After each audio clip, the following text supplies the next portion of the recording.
გამარჯობა, მორიგ ეპიზოდს წერთ ქალბატონი მარინი ჩიტაშვილი გახლავთ ჩვენთან ერთად ფსიქოლოგი. ქალბატონი მარინი, ძალიან დიდი მადლობა თქვენი დროისთვის.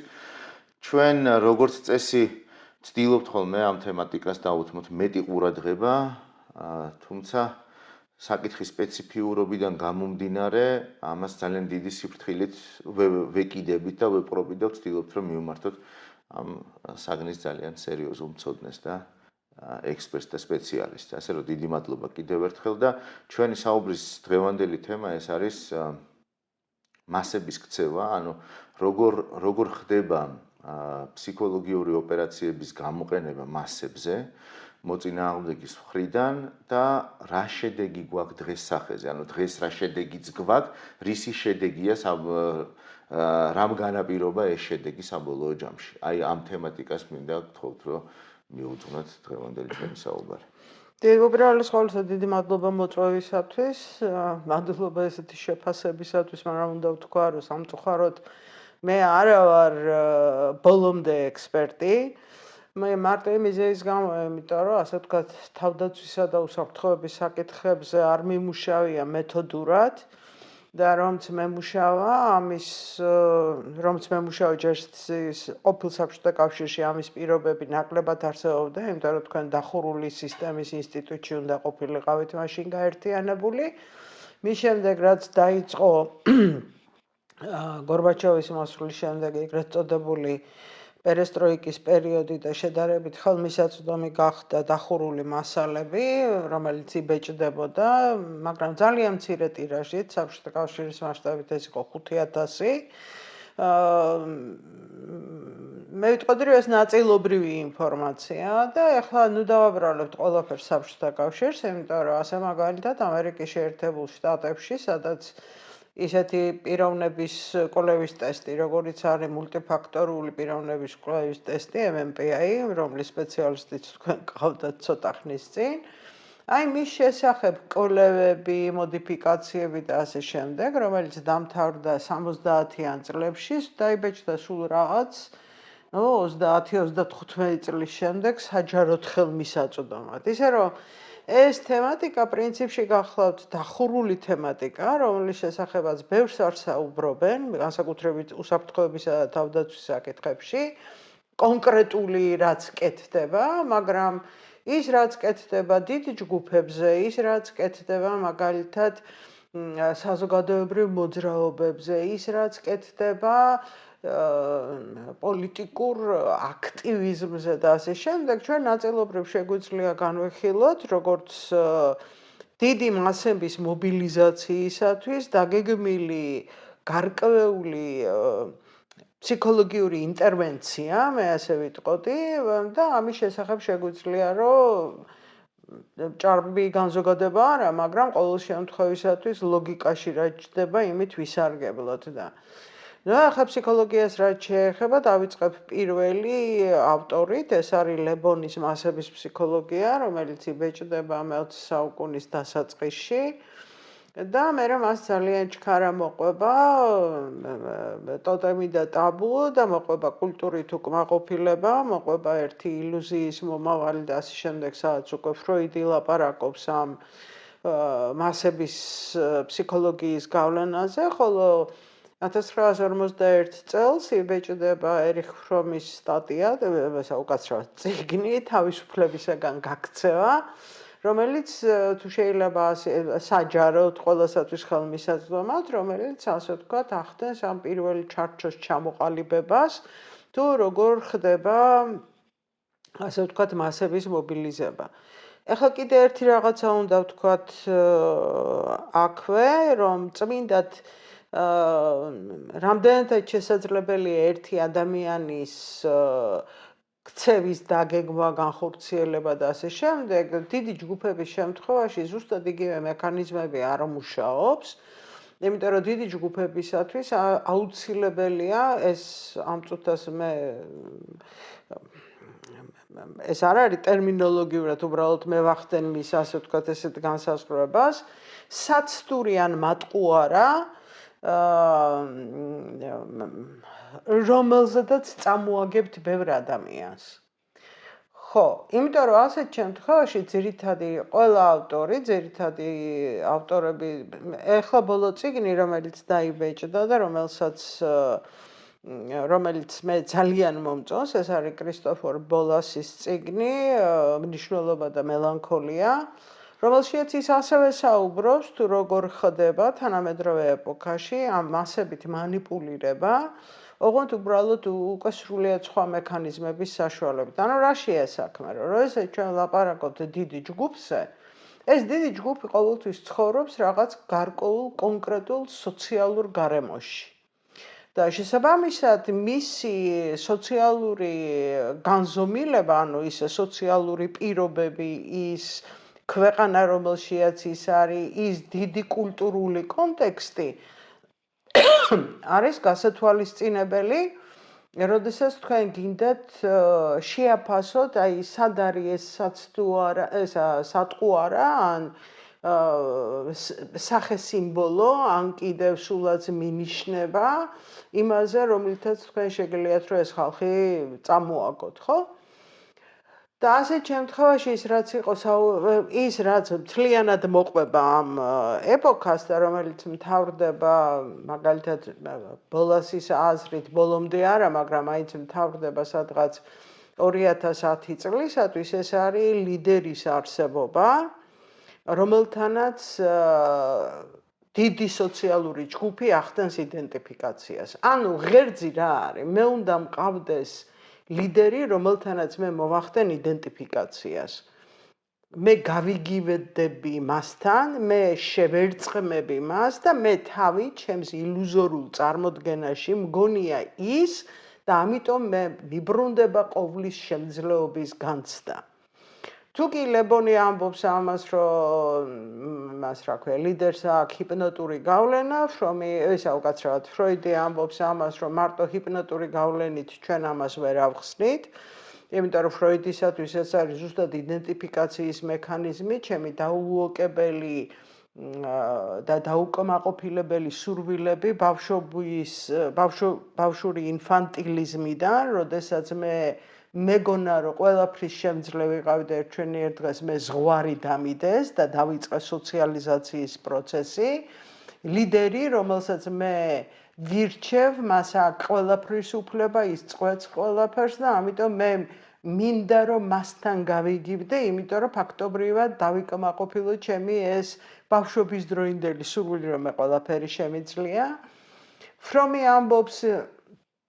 ფრომი ამას ანვითარებს და ამბობს, რომ ასეთ შემთხვევაში ჩვენ საქმე გვაქვს არა მარტო ინდივიდუალურ დანაკლისთან, არამედ კულტურულ და სოციალურ დანაკლისთან, როდესაც მე თავი დაჩაგრულად მიმაჩნია უსამართლოდ და ასეთ შემთხვევაში ლიდერთან იდენტიფიკაცია მე მაძლევს იმის საშუალებას, რომ მე აღვიდგინო ჩემი პოზიცია და მასთან ერთად დავიბრუნო ჩემი ღირსეული ადგილი, ხოლო ბოლასი ამბობს, რომ მაშინ, როდესაც იცვლება ძალიან სწრაფად სოციალური გარემო, ასეთ შემთხვევაში ჩემს პიროვნულ სურვილებსა და გარემოს შორის იქმნება უზარმაზარი ბარიერი, როდესაც მე უკვე ვეღარ ვიგებ ამ სამყაროს განვითარების სისწრაფეს და მე თავი მრჩება, როგორ გითხრათ, გარიყულად და მე საერთოდ ვერ ვიგებ მე რატო ვარსებობ.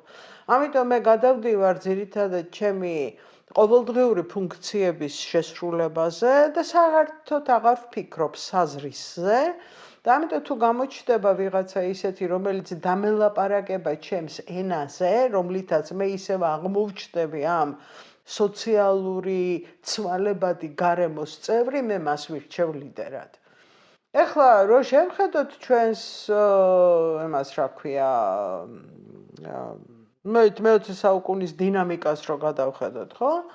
ჩვენ გამოვიარეთ რამოდენიმე პერიოდი, მე მაგალითად ესე შევაფასებდი. პირველი ეს არის საქართველოს დამოუკიდებელი რესპუბლიკის პერიოდი, როდესაც ჩვენ აღმოჩნდით თავისუფლები და ჩვენ გვყავდა უკიდურესად განათლებული პოლიტიკური ელიტა, რომელმაც მეთოდურად დაიწყო სოციალური სახელმწიფოს აშენება. ეს ძალიან ცოტა ხანი გაგრძელდა. მერე მოვიდა, ასე ვთქვათ, რუსეთი და დაიწყო დიდი ქვეყნის შექმნა, მე გულისხმობ მრავალფეროვანი, დიდი და სრული დომინაციით რუსეთის და ამ რუსეთის სათავეში ერთვენიერ დღეს აღმოჩნდა ქართველი ეთნიკური წარმომავლობით ქართველი, თორემ მისი პოლიტიკური, ასე ვთქვათ, ასპარეზ არაფერი საქართველოსთან კავშირი არ ჰქონდა. უბრალოდ მისი პოლიტიკური ინტერესი საქართველო არ იყო ერთი სიტყვით და ასეთ შემთხვევაში მე თავის იდენტიფიკაციას ვახდენ მას არა მის პოლიტიკასთან, არამედ იდენტიფიკაციას ვახდენ მე მასთან რა ქვია, მის ეთნიკურ წარმომავლობასთან და ამიტომ სულაც არ არის გასაკვირი, რომ დღესაც მაგალითად ქართველები ძალიან მტკივნეულად აღიქვამენ სტალინის მიმართ რეალისტურ შეფასებებს და ისინი აუდნენ, რომ ის იყო ყველაზე უფრო დიდი ქართველი. ანუ ეს დიდი ქართველი გულისხმობს რას რეალურად, იმიტომ რომ ეს ძალიან კარგი ის არის, რა ქვია, სატყუარა, გულისხმობს იმას, რომ მე როგორც ქართველი ამ სოციალურ სივრცეში თავს მივიჩნევ არარეალიზებულად და ამიტომ იდენტიფიკაციას ვახდენ რაღაცასთან და ვიღაცასთან, რომელსაც ამ ქართულ წარმომავლობასთან აქვს საქმე, ხო? ნუ ზუსტად იგივე შემიძლია გავიმეორო ბერიას მიმართაც, რომ მიუხედავად იმისა, რომ ამ ხალხმა დაჩაგრეს, გადაასახლეს, მოკლეს, წაართვეს და ასე შემდეგ, ხო? აბსოლუტურად ეს არის ზუსტად ამ პარადოქსის დადასტურება, იმიტომ რომ მიუხედავად იმისა, რომ ეს ახორციელებს რეპრესიებს, მე იდენტიფიკაციის მექანიზმის კვალობაზე პატიოსნად ვიჯერებ ისა ხალხის მტერს, ჯაშუშის არსებობას, მავნებელს, რომელიც ჩემს წინააღმდეგ არის მიმართული და რომელსაც არ უნდა, რომ მე ვიყო აყვავებული ქვეყნის მოქალაქე. ანუ ეს ხატი, რომელთანაც მე იდენტიფიკაციას ვაკეთებ, ფაქტობრივად გამორიცხავს კრიტიკას და რაციონალურ შეფასებას, რას აკეთებს ეს ადამიანი. მაშინ, როდესაც თქვენ მოისმენთ ესეთ რაღაცას, რომ ისინი იყვნენ დიდი ქართველები, აი ყველაზე უფრო მარტივი პასუხი და ამ დიდი ქართველების პერიოდში ამ მსოფლიო მე-6-ის ტერიტორიაზე ფაქტობრივად მარტო საკონცენტრაციო ბანაკებში განადგურდა 6-დან 20 მილიონამდე ადამიანი, ეს არაფერს არ ეუნება მათ. ნუ ყველა პასუხი რა იქნება, რომ ყველა დიდი სახელმწიფო ესე მუშაობს, თუმცა მათ არ შეუძლიათ წარმოადგინონ სხვა სახელმწიფოები, თუ არა რეპრესიული სახელმწიფოები, ამის საუკეთესო მაგალითი გახლავთ პირობითად კამბოდია დღევანდელი იმით, რომელშიც, ნუ ახლა პროცენტულად თუ ვიანგარიშებ, იმან იქ საერთოდ ქვეყნის მესამედი გაწყვიტა, ხო? მაგრამ ეს არ არის, ანუ ლიდერთან იდენტიფიკაცია საკუთარი დანაკლისის, ეს ამოსავსებად, რომელიც არის წმინდად საზრისული ელემენტი, იმიტომ რომ მე ვარ ღირებული თუ არა ვარ ღირებული, მე მაქვს მნიშვნელობა თუ არა მაქვს მნიშვნელობა, ეს ფსევდო ჩანაცვლება ლიდერთან იდენტიფიკაციით აკეთებს იმას, რომ მე მიხშობს რაციონალური აზროვნების და რეალისტური შეფასების, ანუ ფაქტობრივად ობიექტურად არსებული სიტუაციის შეფასების უნარს. და მე ვხდები, დავამთავრებ თუ შეიძლება, მე ვხდები, როგორ გითხრათ, ხშირად უყვართ ხოლმე ამის მე ჩვენ ყველანი ვიყავით ჭანჭიკები. დიახ, ჩვენ ყველანი ვიყავით ჭანჭიკები, იმიტომ რომ აწყობილ სისტემას, რომელიც მუშაობს, ჭირდება ჭანჭიკი. და იმისათვის, რომ ჭანჭიკმა არ იფიქროს, თქვენ უნდა დაკარგოთ ეს აზროვნების უნარი და რაციონალური შეფასების უნარი. ინსტრუმენტები, რომელიც არის თანმდევი და აი ამ გამოყენების პროცესში ძირითადი, ასე ვთქვათ, ფაქტორები. პირველი ეს არის შიში,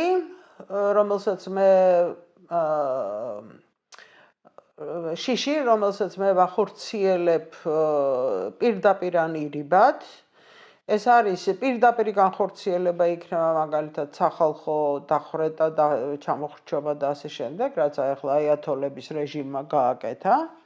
მეორე ეს არის პროპაგანდა, რომელშიაც სრულიად წარმატებული იყო როგორც ნაცისტური პარტია, ასევე საბჭოთა პროპაგანდაც. როდესაც მე ვფლობ მასობრივი კომუნიკაციის საშუალებებს და მე შემიძლია ტირაჟირება ერთი და იგივე სიცრუის მრავალჯერ. და როდესაც ეს განსაკუთრებით ავტორიტეტის მიერ ხორციელდება, რომელიც ხელისუფლებაშია, რომელსაც რაღაცა მნიშვნელობა აქვს, რომელსაც შეუძლია რომ მას ყავს მიმდევრები კი არა და როგორ თაყვანისმცემლები უფრო სწორი იქნება, ასეთ შემთხვევაში მის მიერ ტირაჟირება მცრუ ინფორმაციის, რომელიც აგებული არის ასოციაციურ კავშირებზე, პირდაპირ ურტყავს აფექტს, ანუ განცდისეულ აღქმას და მსოფლმხედველობას, ეს ხდება ცენტრალური იმისათვის, რომ მე დავქოქო მექანიზმი იმისათვის, რომ მე ჩემი მხარდამჭერები შევკრივო. და ამისათვის, რა გითხრათ, ახლა მაგალითად სრულიად შემთხვევით ეს იყო ჩემი სტუდენტობის პერიოდში საჯარო ბიბლიოთეკაში, მაშინ მოიხსენებათ ინტერნეტი არ არსებობდა. საჯარო ბიბლიოთეკაში ჩემი სამეცნიერო იყოს, ხო, მეოთხე კურსზე საკურსო ნაშრომი, რომელსაც უკვე გთხოვდნენ, რომ სერიოზული ნაშრომი ყოფილიყო, იმიტომ რომ დიპლომი დღევანდელი გადასახედიდან დიპლომი ძალიან სერიოზული სამუშაო იყო და აი ამის გამო მიწერდა მუშაობა საჯარო ბიბლიოთეკაში, რაღაცა წიგნები მჭირდებოდა და ასე შემდეგ და ვხედავ, რომ ჩემს წინ ასევე მუშაობს ჩემნაირი ადამიანი, ოღონდ იმას წინ უდევს საბჭოთა პერიოდიკა. ანუ გაზეთი კომუნისტი იყო ერთი და 30-იანი წლების და კიდევ იყო რომ სახელი აღარ მახსოვს იმ გაზეთის და ამებს ათვალიერებს და საჯარო ბიბლიოთეკაში ესეთი წესი იყო, რომ თუ თქვენ მეორე დღესაც უნდა მისულიყავით, მიდიოდით და ეუბნებით, რომ აი ამას აქ ვტოვებ, მე მივდივარ და ხვალე ამ დროს მოვალ და ნუღა ჩაიტანთ საცავში. და მივყევი ამ ახალგაზრდას, გოგონა იყო, მივყევი ამ ახალგაზრდა გოგონას, იმიტომ რომ მეც უნდა ჩავემბარებინა წიგნები და მესმის, რომ ესაო, მეო პირველ საათზე მოვალო და ჩააბარებთო რა საცავში, კიდე ალბათ 2 დღე დამჭირდება. მეორე დღეს დილას 11:30-ზე უკვე იქ ვიყავ და ვითხარი, რომ აი ეს მომეცით მეთქი, პირველ დილის ნახევრამდე დაგიბრუნებთ. და ესა რა ქვია, მინდა მეთქი რომ გადავათვალიერო და მე გადავათვალიერე დაახლოებით 36-დან 36-40 და მე იყო 48-დან 52 წლამდე აი ეს აკინძული მასალა. მართალი გითხრათ, გაოგნებული დავრჩი, აი მას რასაც brainwashing-ს ეძახიან, ტვინის გამორეცხვა, რა დონეზე იყო აყვანილი და გაუცებული ვიყავი, რომ ჩემი მშობლები, რომლებიც დაიბადნენ ამ პერიოდში, როგორ გადაურჩნენ საერთოდ იმას, რომ ნორმალური ადამიანები დარჩნენ, იმიტომ რომ ეს ყველაფერს რო თავი დავანებოთ, ეს არის პირდაპირი მოწოდება კლასობრივი მტრების განადგურებისაგან, იმიტომ რომ ისინი ჩვენ ხელს გვიშლიან კარგად ცხოვრებას. რუანდის რადიოა რა. დიახ, ზუსტად. და მე არ ვიცი კიდე ალბათ ეს როგორ აკავებდნენ ამას, მაგრამ საბჭოთა კავშირში ძალიან ცოტა იყო ეს ეთნიკური კონფლიქტები, მაგრამ მე ვიტყოდი, რომ აი პირდაპირ საფუძველი იქნება ეთნიკური კონფლიქტებისათვის, რომელიც ძალიან უეცრად გამოჩნდა საბჭოთა კავშირის დაშლის შემდეგ, მთელი საბჭოთა კავშირის მასშტაბით ამ ეთნიკურმა კონფლიქტებმა იფეთქეს. აგერ სომხეთსა და აზერბაიჯანში სულ ახლახანს დამთავრდა, ჩვენი 20% ოკუპირებულია, არაფერს აღარ ვლაპარაკობ კიდე სხვებზე, თავი დააღწიეს უბრალოდ ბალტიისპირეთის რესპუბლიკებმა, იმიტომ რომ მათ ცოტა სხვა სტრატეგია ჰქონდათ და ასე შემდეგ. ანუ მათ არ დაუკარგავთ რა რაციონალური აზროვნების უნარი და ჩვენ დავკარგეთ ეს რაციონალური აზროვნების უნარი. ეხლა რომ გადმოვიდეთ აქეთა პერიოდში, ხო? ანუ უკვე რასაც ერქვა განვითარებული სოციალიზმის პერიოდი. აი აქ ცოტათი შეღავათი იწყება მის შემდეგ, რაც ჰელსინკის კომისია იქმნება და ასეთ შემთხვევაში ესეთი პირდაპირი, როგორ ვთქვა, დაბომბვა ნაკლებია და რაც მთავარია, ფართოვდება მასობრივი ინფორმაციის საშუალებები, თუნდაც აი სანახევროდ თავისუფალი, რომელიც თუნდაც რაღაცა ისტორიებს წერს, სხვა ინფორმაცია შემოაქვს. სხვა შორის აუცილებლად უნდა ვახსენო, ესეთი ჟურნალი გამოდიოდა რამოდენიმე რუსულ ენაზე. მიუხედავად იმისა, რომ ერთს მაგალითად ჰქონდა წმინდა ტექნიკური ხასიათი, ეს იყო მეცნიერება და ცხოვრება, იქ იბიჯდებოდა ბევრი ისეთი რაღაცა, რომელიც მაგალითად არ ჯდებოდა არანაირად ეხებოდა მეცნიერებასა და ცხოვრებას, სხვას არაფერს არ ეხებოდა. ცხოვრებას, მაგალითად იგივე, როგორ ვითარდება ევოლუციის გზაზე, რა ხდება იქ, მაგალითად რა ხდება ანტარქტიდაში ან არქტიკა, როგორ დაიპყრეს რუსებმა და ასე შემდეგ. ძალიან აშკარად ჩანდა ის, რომ მას არაფერი არ აქვს საერთო იმასთან, რომ არ იქა მარტო ეს ქვეყანა არსებობს როგორც იდეალური წარმონაქმნი, ხო? ძალიან სერიოზულად დაარტყა ასევე საბჭოთა კავშირის პროპაგანდას ავღანეთში შესვლამ და განსაკუთრებით იმან, რომ ავღანეთიდან დაბრუნებული გადარჩენილი თუნდაც ესენი რა ქვია დაჭრილი მებრძოლები, რომლებიც დემობილიზაციას დაექვემდებარებიან, რას ყვებოდნენ ისინი, რა სიტუაცია იყო და ასე შემდეგ, ხო? ანუ უნდათ თუ არ უნდათ სხვა ადგილებიდან შემოდიოდა ეს ინფორმაცია. კი, არსებობდა ისეთი ჟურნალები, როგორც იყო ინასტრანკაი ლიტერატურა, ანუ საზღვარგარეთის ლიტერატურა, არსებობდა ისეთი ჟურნალი, როგორც იყო მაშინ რა ქვია. აუ დამავიწყდა სახელი. ეგეთი ჟურნალები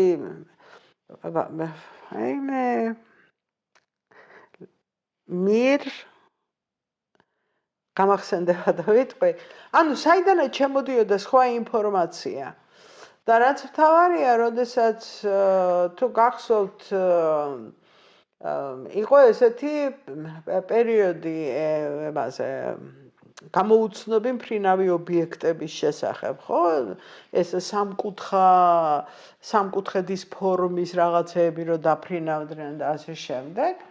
და ახლა 2007 წელს მე უკვე ვნახე ის, როგორც მაშინ რა ქვია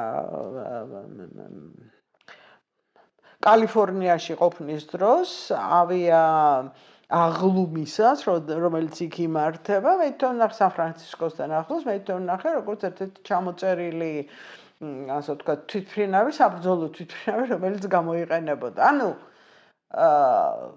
რისი თქმა მინდა, რომ ნებისმიერი მე არ ვიცი ეს მოფრინდნენ აქ თუ არ მოფრინდნენ, მაგას ჩემთვის მნიშვნელობა არ აქვს, მაგრამ ნებისმიერი ტექნიკური მიღწევა, რომელიც კი არსებობდა, მისი მოდიფიცირება ხდებოდა როგორც, ასე ვთქვათ, არარეალისტური ობიექტის და არა ის, რომ ჩვენ პირველები არ ვიყავით თუნდაც მაგალითად შეიარაღებაში. და საბჭოთა კავშირი ძალიან დიდ ფულს ხარჯავდა სამხედრო კომპლექსისათვის. საბოლოო ჯამში რამაც დაანგრია კიდევაც ეს საბჭოთა კავშირი, იმიტომ რომ სხვა რამეებზე არ ხარჯავდა. და რა გითხრათ, აბა ეს აწყობილი სისტემა სარგებლობდა ორი ძირითადი ლოზუნგით, რომ ჩვენ გვჭირდება ვიყოთ პირველები, იმიტომ რომ ჩვენი განადგურება უნდა სხვას. ანუ უყურეთ აქ მთავარი რა არის? გზავნილი არის შენ სიცოცხლეს ემუქრებიან გარედან. ანუ ეს ისეთი არსებითი მოვლენაა, როგორ შევადარო ახლა უმარტივეს რაღაცას გეტყვით. ყველას გვეშინია ავად გახდომის. რატო? იმიტომ რომ ეს არ ნიშნავს იმას, რომ სიკვდილის აუცილებელი წინაპირობა ავად გახდომა, შეიძლება კატასტროფაშიც მოხდეს რაღაცა, ხო? მაგრამ ავად გახდომა პირდაპირ უკავშირდება ასოციაციურად და არა რაციონალურად, პირდაპირ უკავშირდება სიცოცხლის დასრულებას.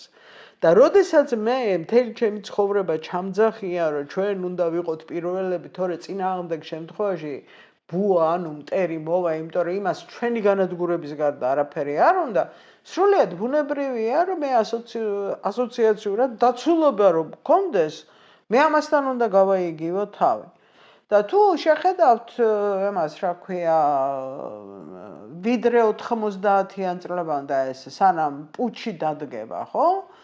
90-იან წლებამდე აი ეს ნარატივი ნელ-ნელა იცვლება და ფართოვდება იმის შედეგად, რომ სხვებს მაგალითად არ უნდათ. ვარშავის პაქტმა აქ ძალიან დიდი როლი შეასრულა ამ ქვეყნებმა, რადგან იქ მოგზაურობა შედარებით თავისუფალი იყო და ადამიანებს ჰქონდათ არჩეული ქვეყნები, დედა ჩეხოსლოვაკიაში რა კარგად ცხოვრობენ, დედა თურმე გერმანიის დემოკრატიული რესპუბლიკაში რა კარგად, იუგოსლავია საერთოდ მიეკუთვნებოდა იმას, რა ქვია, კაპიტალისტურ ქვეყნებს და იქ წასვლა მხოლოდ რჩეულებს შეეძლოთ. მაგრამ როდესაც ისეთ მეგობარ სახელმწიფოშიაც კი, როგორიც იყო ბულგარეთი, სადაც თითქმის მთელი საბჭოთა კავშირი დადიოდა დასასვენებლად, ხო?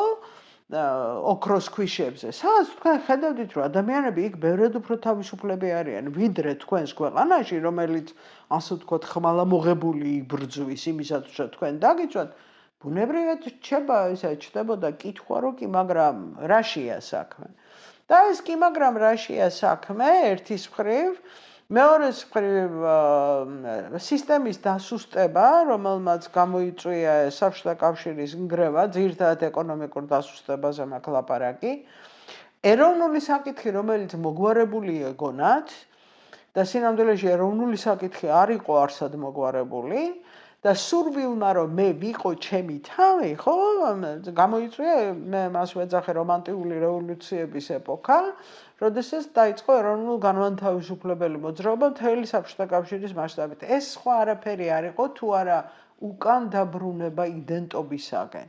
ნუ ზოგმა ეს წარმატებით შეასრულა, ზოგმა ვერ შეასრულა წარმატებით და იმათ ვინც ვერ შეასრულეს ეს წარმატებით, მათი ამისი ძირითადი საფუძველი იყო ზუსტად მიყოლა განცდებზე, ასოციაციებზე, გარედან შემოგდებულ საკენკსა და სატყუარაზე და არა რაციონალურად დათვლა იმისა, თუ რა იქნებოდა სწორი ნაბიჯი. ანუ აქ ფაქტობრივად გვაქვს ეგეთი სიტუაცია, რომ მაშინ, როდესაც მე განცდებით ვოპერირებ, ასეთ შემთხვევაში ძალიან ცოტა დრო რჩება იმისათვის, რომ მე ვიფიქრო და დავითვალო სხვადასხვა ალტერნატივები. აი ამ სხვადასხვა ალტერნატივების დათვლის მინიმიზაცია არის ნებისმიერი რეჟიმის, ავტოკრატული ლიდერის, უბრალოდ ქარიზმატული ლიდერის, რელიგიური ლიდერის ძირითადი ხერხი და საშუალება იმისათვის, რომ მასების მობილიზაცია გამოიწვიოს. ახლა რა ხდება იგივე მაშინ, რა ქვია, კარგი მაგალითია, ახლა ირანში რაც მოხდა, ხო? სხვადასხვა დათვლით ფაქტობრივად თითქმის 40,000 ადამიანი დახვრიტეს. და რატო დახვრიტეს, რა უნდათ ამადე? არაფერი თავისუფლად თქვა უნდათ, მეტი ხო არაფერი არ უნდათ. ისინი არც ირანის დიდ კულტურაზე ამბობდნენ, არც იმაზე, რომ ისინი ირანელები არ არიან, მაგრამ ეს თავისუფალი სუნთქვა არის პრინციპულად წინააღმდეგი მორჩილებისა და რწმენის ფაქტორისა. რწმენა თავისთავად არის ინდივიდუალური განზომილება, არავის საქმე არ არის მე რის იმწამს და ვის იმწამს, ხო? ანუ ასეთ შემთხვევაში მე რელიგიურ კონფესიებს ვგულისხმობ, საერთოდ რელიგიურ რწმენას ვგულისხმობ. მაგრამ როდესაც თქვენ მე მაიძულებთ, რომ ჩემი იდენტიფიკაციისათვის აუცილებლად გავერთიანდე რწმენით ერთობლიობაში, ასეთ შემთხვევაში თქვენ პირველ ნაბიჯს დგავთ იმისაკენ, რომ მე აღარ ვიფიქრო. და ეხლა თუ გადმოვიტანთ ამას ჩვენს ყოველდღიურ ყოფაში, რა აღმოჩნდება, რომ ჩვენ გვყავს ქარიზმატულ ლიდერზე პრეტენზიის მქონე გარკვეული ჯგუფი. ანუ რომელიც რას აკეთებს ესეთ რაღაცას, რომ გვეუბნება, რომ თქვენ საზრის, ანუ თქვენი ცხოვრება ეწყობა მხოლოდ მაშინ, თუ კი თქვენ ყველანი მე დამიჭერთ ხარს. თორე სხვა დანარჩენი, აი ხა რომ გადმოვიტანოთ რა ამ სიტუაციაზე. 2024 წლის არჩევნები რითი დამთავრდა? რაციონალურად დავითვალოთ, არაფერი ამაში ასე ვთქვათ, გამოგონილი ფაქტი არ არის, ხო? 54 ჩავთვალოთ, რომ 54% ჩავთვალოთ, მე არ ვთვლი ამას, მაგრამ ჩავთვალოთ, რომ 54% აიღო უმრავლესობით მოსულმა პარტიულმა ჯგუფმა, ხო? 46% ხო დარჩა ისეთი, რომელმაც ამ პარტიულ ჯგუფს არ მისცა ხმა. რას აკეთებს ახლა ეს 54%? 54% უკვე ცოტა მეტი დროა კი, მაგრამ 2 წელიწად ნახევარია ამტკიცებს, რომ იმისაც, რომ თქვენ ბედნიერები იყოთ, ხელს გვიშლის ეს 46%. ეს 46% ინაცვლება სამშობლოს გამყიდველად, ანუ უსამშობლოდ, მათ აგენტად, ჯაშუშად, ტერორისტად, სამოქალაქო ომის მომწოდებლად და ასე შემდეგ. მაშინ, როდესაც არაფერი ეს სახეზე არ არის და შესაბამისად ეს ხელისუფლება ყველანაირი მექანიზმით ცდილობს, რომ როგორმე გაერთიანოს კი არა და მობილიზაცია გაუკეთოს სხვების მტრად გამოცხადების კვალობაზე დარჩენილ მოქალაქეებს, რომლებსაც ეუბნებათ, რომ ესენი გვიშლიან ხელს, თორე ჩვენთან ყველაფერი კარგად იქნება. თუ შევხედავთ სტრუქტურას, არაფრით არ განსხვავდება ის, რაც უკვე აღუწერე სტუდენტობის დროს გადამწყდარი, შემთხვევით გადამწყდარი აგიტაცია პროპაგანდის მექანიზმებისაგან. ერთი მაგალითი მახსენდება, გაზეთ კომუნისტში იყო ვიეტნამის ომთან დაკავშირებული მცირე ინფორმაცია და ამონარიდი დაახლოებით ასეთია, რომ ამერიკელი ჯარისკაცები წვრთნიდნენ ღამურებს იმისათვის, რომ ღამურებს გადაეტანათ ასაფეთქებელი და აალებადი ნივთიერებები მღვიმეებში და მღვიმეებიდან გავლენა მოახდინეთ ვიეტნამელებისთვის, რომ ამოსულიყვნენ ზედაპირზე, რომ მე ამათ დაეხოცათ. და მახსენდე რატომ მოვიყვანე ეს მაგალითი, იმიტომ რომ ცხინვალის ციხეში აღმოჩნდა საქართველოს მოქალაქე, რომელსაც რამდენიმე წლის წინ ბუკვალურად ბრალს დებდნენ ღამურების შეგროვებაში და ცხინვალის რეგიონში ამ ღამურების გაშვების მცდელობაში, რაც რაღაცა ვირუსი გადაეტანა, ხო? გაევრცელებინა იქ. სისტემა, რომელიც იყო და ეს სისტემა დარჩა, ანუ ამ სისტემის ნაწილი ვართ, ხო, პრაქტიკულად. ცვლილება ბევრი არაფერია. როგორ იყენებს სისტემა კრიზისს და როგორ იყენებს სისტემა ბუნდოვანებას მოქალაქეებში. აი რა დაბნეულობას, რაღაცა ყველა ხო არ არის მაინდამეც ვიღაცები დაიყვნენ. ვიღაცებმა არიციან რაკნან, არც ომი უნდათ, არც ეს კაი კითხვაა, იმიტომ რომ აბა ომი გინდათ, ხო? ჩვენ ომი არ გვინდა. ზუსტად ესეთივე პროპაგანდისტული მესიჯი გახლავთ, იმიტომ რომ მე არ მეგონება ჭკუად ყოფილი ადამიანი, რომელიც იტყვის, რომ მე ომი მინდა, ხო? ნუ თუ არ ჩავთვლით ახლა იმას, რა ვქნა, ალექსანდრე მაკედონელს, რომელსაც პირდაპირ ქონდა ეს გამოცხადებული, მაგრამ რა ვიცი, ახლა ალექსანდრე მაკედონელის შემდეგ ბევრი, ნუ თემურლენგი შემილია მოვიყვანო, ჩინგისხანი და ასე შემდეგ, მაგრამ ასეთი ტიპის ლიდერები არიან და მათი ეპოქა სრულდება, ნუ ყოველ შემთხვევისათვის მათი ეპოქა სრულდება ინდუსტრიული რევოლუციის მოხდენის შემდეგ, იმიტომ რომ ასეთ შემთხვევაში მთელი ჯერ ევროპა და მერე მთელი მსოფლიო ეწყობა სრულიად სხვა ტიპის განვითარებაზე, სადაც ძირითადი არის კეთილდღეობა და არა ის, რომ მეორე დაიპყრო. უბრალოდ აქ ლაპარაკი არის იმაზე, რომ ფინანსური ასე ვთქვათ, გავლენის სფეროები უნდა განვითარდეს ფინანსებით და არა იარაღით, ხო? ამიტომ თქვენ მე რასაც მეუბნებით, ეს აბა ომი გინდათ, ზუსტად იმას წარმოადგენს, რომ თქვენ ხელოვნურად იყენებთ, ეს ძალიან კაი მაგალითია, თქვენ ხელოვნურად იყენებთ ამ ქვეყნის მიერ განვლილ უარყოფით გამოცდილებას, მე გულისხმობ ცხინვალს, აფხაზეთს და მე ისე 2008 წლის ომს, იმისათვის, რომ იმას კი არ აკეთებთ თქვენ, რომ გაანალიზოთ, რატომ მოხდა ეს ფაქტი. არამედ თქვენ მათ ახსენებთ ტრაუმულ გამოცდილებას, რომლის დროსაც მათ დაკარგეს თავიანთი თვითშეფასება და დაკარგეს როგორ გითხრათ, ნაწილი თავიანთი პიროვნული მნიშვნელობისა. და ასეთ შემთხვევაში მე სრულიად ბუნებრივად მიჩნდება ემოციური მიჯაჭვულობა იმასთან, რომელიც მეუბნება, რომ მე ომი არ მინდა. ამიტომ აბა ომი გინდათ, ეს იყო წმინდად აფექტურ კომპონენტზე გათვლილი გზავნილი, რომლის დეკონსტრუქცია და დაშლა არ მოხდა პირობითად ვამბობ იგივე ამ 46%-ის მიერ, რომელსაც პოლიტიკურ განზომილებას გულისხმობ, რომელსაც ძალიან კარგად ესმოდა, რომ არანაირი ომის საშიშროება რეალურად არ არსებობს, იმიტომ რომ თუ ომის საშიშროებაზე ვილაპარაკებთ და სხვა შორის ეს აუცილებლად არის კიდევ ერთი რამ მინდა გავეხსენო იგივე ამ ფრომის შემოქმედებიდან, ფრომა დაწერა ძალიან ბევრი წიგნი.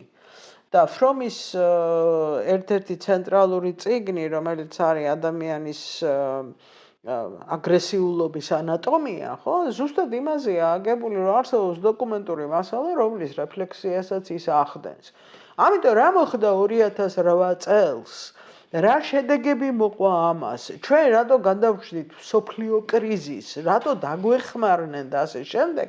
ამის შესახებ არავის დეტალურად არ უმსჯელია და შესაბამისად, როდესაც ერთჯერ შენ უკვე მოგახმარეს იმის გამო, რომ აღმოჩნდი საკამარისად როგორ ვთქვა, აღმოჩნდი სიტუაციაში, სადაც შენ თავს დაგესხნენ და ვერაფერი ვერ გააკეთე და იმისათვის რომ გადაერჩინე 4.5 მილიარდი მოქცეს, ეს უბრალოდ ნიშნავს იმას, რომ ამ წუთას, როდესაც იწყება უკრაინის ომი, არავინ არ განგიხილავს შენ როგორც ერთ-ერთ, ასე ვთქვათ, მონაწილე კომპონენტად, ხო?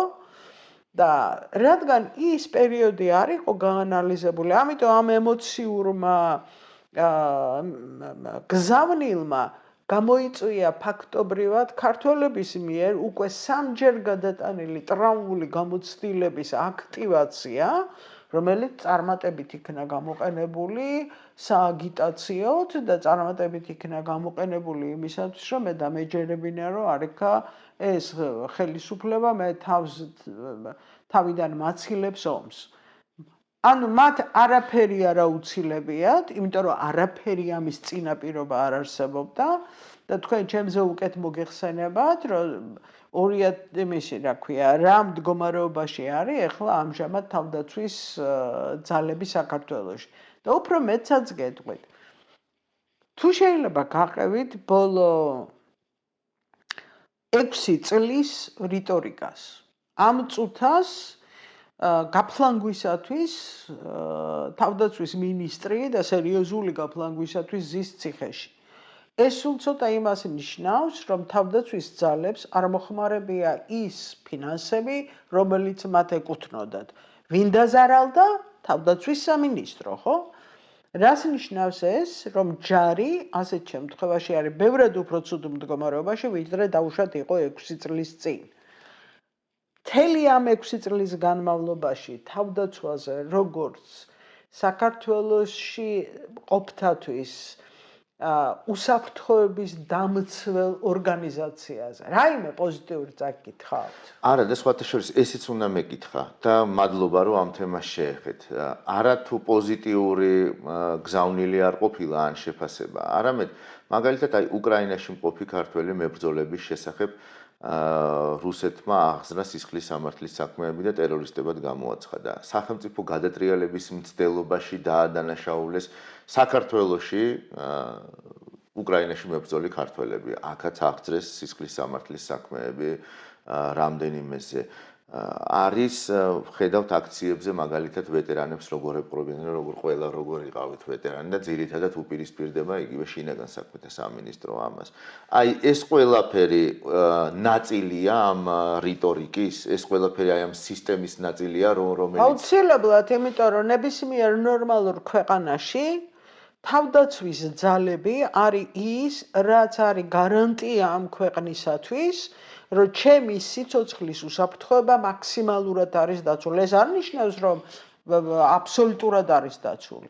და შესაბამისად ჯარზე ზრუნვა და ჯარის იმიჯი და ჯარში რაც კეთდება როგორც ქვეყნის თავდაცვისა და უსაფრთხოების გაძლიერება არის ერთ-ერთი ცენტრალური მყარი მდგენელი იმისა, რომ მე თავს კომფორტულად ვგრძნობდე. ბოლო 6 წლის განმავლობაში უფრო იქითკენ არ მივდივარ, ბოლო 6 წლის განმავლობაში ერთი ესეთი გზავნილი არ წამოსულა.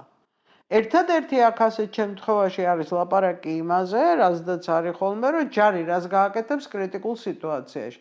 მართალი გითხრათ, მე არ ვიცი ჯარი რას გააკეთებს კრიტიკულ სიტუაციაში, მაგრამ ჩემის აზრით მას არც არაფრის გაკეთება არ შეუძლია. არ შეუძლია, რატო ძალიან მოხარული ვიქნები, თუ კი ისინი დაიცავენ პრინციპს, იმიტომ რომ ქვეყნის გარედან შემოსული მტერი ერთია და შიგნით მიმდინარე შიდა კონფლიქტები მეორეა. რაც შეეხება ესეთ აგდებულ დამოკიდებულებას ვეტერანების მიმართ, მთელი 70 წლის განმავლობაში ამის საუკეთესო მაგალითი გახლავთ ის, თუ მათ რა კომპენსაცია ეძლევათ, ხო?